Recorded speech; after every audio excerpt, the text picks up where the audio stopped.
Le 16 et 17 juillet 1942, près de 7000 policiers français, sous les ordres du régime de Vichy et donc de Pétain, traquent des juifs étrangers ou apatrides dans la région parisienne. En 2 jours, c'est près de 13 000 juifs, dont 4 000 enfants et 6 000 femmes qui sont faits prisonniers. Et sur ces 13 000 prisonniers, eh bien 8 000 sont emmenés de force au Vélodrome d'hiver, où ils n'auront pas de nourriture et un seul point d'eau. Alors, certains, sentant leur fin approcher, décident de se suicider, purement et simplement, tandis que d'autres sont abattus quand ils tentent de fuir. Quoi qu'il en soit, ils sont tous envoyés vers des camps de transit, comme le camp de Drancy, et finalement, ils sont déportés vers Auschwitz, où les chambres à gaz se chargeront de pratiquement tous les exterminer. Une histoire abominable donc, qui aujourd'hui encore fait l'objet de phrases bien senties de la part de nos politiques qui veulent relancer leur campagne. Et c'est comme ça que Marine Le Pen, il y a quelques jours, a déclaré sur RTL non pas qu'elle niait l'existence du Veldiv, heureusement, mais qu'elle pensait que la France n'est pas responsable du Veldiv. Or, si la série de rafles qui touche l'Europe à cette époque est bien l'entreprise du Troisième Reich, eh bien le régime de Vichy a lui négocié avec le Troisième Reich, sur le nombre de juifs à fournir au camp. C'est lui qui a donné l'ordre de capture et de transfert qui a été fait par les policiers français. Bref, la responsabilité de l'État français dans ce projet, elle est indéniable, et l'implication de Pétain l'est aussi. Pour quelqu'un d'aussi intelligent que Marine Le Pen, on pourrait s'attendre à ce qu'elle ne remette pas en question la responsabilité de l'État français dans cette affaire. Et en fait, elle ne le fait pas, puisque pour elle, les coupables du Veldiv, eh bien, c'est les gens qui étaient au pouvoir à l'époque. C'était les représentants du régime de Vichy. Et pour elle, le régime de Vichy, ça n'est pas l'État français, l'État républicain, qui à cette époque-là avait trouvé refuge à Londres.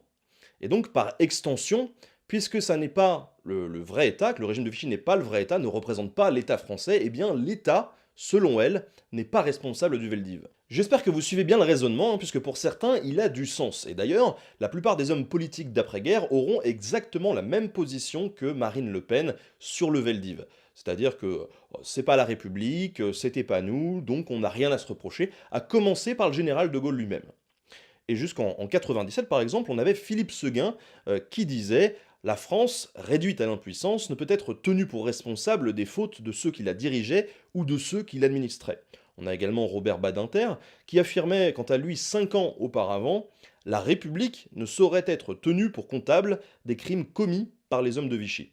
Enfin, François Mitterrand, en 1992, qui évoquait déjà l'affaire en précisant qu'en 1940, il y a eu un État français, c'est le régime de Vichy, et ça n'était pas la République. C'est à cet État français qu'on doit demander des comptes. Ne demandez pas de comptes à cette République, elle a fait ce qu'elle devait. Avant de renchérir sur ce sont des minorités activistes qui ont saisi l'occasion de la défaite pour s'emparer du pouvoir, et qui sont comptables de ces crimes-là. Pas la France, pas la République. Et donc, je ne ferai pas d'excuses au nom de la France. Alors certes, mais le régime de Vichy, qu'on le veuille ou non, eh bien c'était l'État français à l'époque. On peut être heureux qu'aujourd'hui la République l'ait remplacé, et moi j'en suis très heureux, mais est-ce que ça veut dire qu'il faut occulter pour autant la responsabilité de l'État français dans cette rafle? Absolument pas, puisque ce sont bien des policiers français qui ont déporté ces juifs, qui les ont fait prisonniers, et pas des Allemands. La France, elle a collaboré, elle l'a fait volontairement. Alors il ne s'agit pas ici de s'auto-flageller, comme je l'entends assez souvent, mais surtout de pouvoir assumer son passé, de pouvoir le reconnaître devant tous, de pouvoir être content que les choses aient évolué dans nos sociétés et d'en prendre acte pour ne pas que ça recommence. Et ça, le premier qui l'a fait, eh bien, c'est Jacques Chirac lors de son discours de 1995, qui a été poursuivi par François Hollande en 2012. Faut bien comprendre qu'à la sortie de la guerre, il était compréhensible pour cette République naissante, pour les gaullistes et pour les communistes, eh bien, de pousser sur le devant de la scène une France résistante pour poser de nouvelles bases positives sur lesquelles le pays allait pouvoir se reconstruire.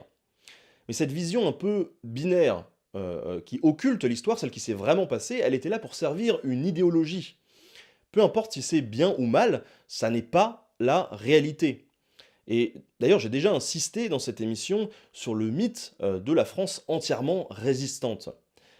Là, il ne s'agit pas de juger, il s'agit simplement de pouvoir démêler le vrai du faux, heu, pour pouvoir comprendre ce qui s'est vraiment passé. Il ne faut pas s'y tromper, l'État français de l'époque, c'était le régime de Vichy. Et la France de la Seconde Guerre mondiale, c'est aussi bien celle de De Gaulle que celle de Pétain. Il peut être très facile de nier tel ou tel gouvernement qui ont traversé notre histoire pour réarranger l'histoire et servir son idéologie. Mais là, il s'agit d'une histoire collective que nous devons assumer et que nous assumons aujourd'hui depuis près de 20 ans. Je vous rappelle qu'il est ici question d'histoire, et qu'en la matière, tout le monde peut avoir son opinion.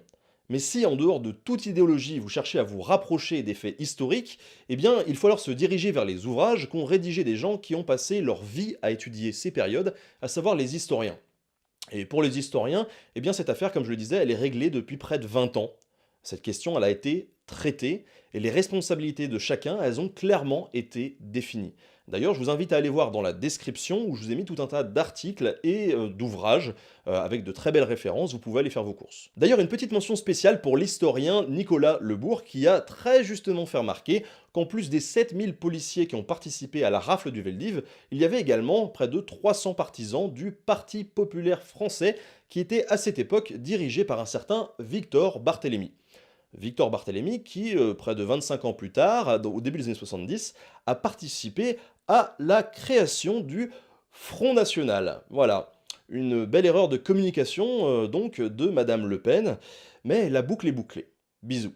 Si ma chronique t'a plu, n'hésite pas à la partager à fond, à liker, à lâcher un commentaire pour me dire ce que t'en as pensé. N'hésite pas à me rejoindre sur Facebook et Twitter sur mes comptes Nota Bene Movies. Et moi je te dis à la prochaine pour un nouveau format actu. Salut.